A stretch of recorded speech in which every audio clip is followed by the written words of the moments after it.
Do nepríjemného rána sa zobudili obyvatelia bytovky na okraji Zvolena. Vyhorela kompletne dotla. Staré dosky na streche prehoreli a zrútilo sa niekoľko stropov. Oheň zničil 12 bytov. Rodiny v panike vybiehali von, zostali bez strechy nad hlavou.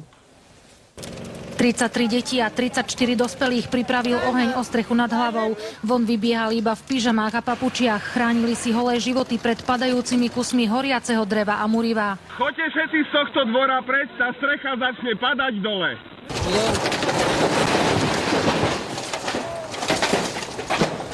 Aha, takto som vyšiel vonka.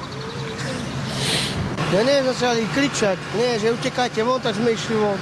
Za pár minút bola v plameňoch strecha, staré drevo prehorelo a krovy sa prepadli do bytov. Oheň vážne poškodil 12 bytov, ktoré sú podľa statika neobývateľné.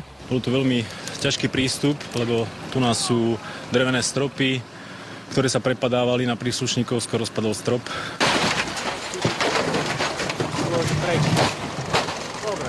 Prežili si? Tak je dobre. Rodiny s deťmi zostali na ulici iba v tom, čo mali na sebe. Všetko zhorelo. Hoci príčina ešte stále nie je známa, požiar si zrejme zavinili sami obyvatelia. Vedenie mesta sa rodinám snaží pomôcť. Pre deti budú v najbližších dňoch variť teplé jedlo.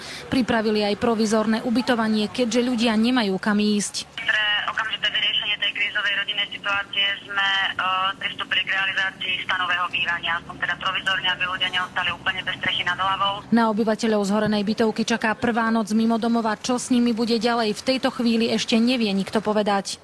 Pre televíziu Katarína Kováčová.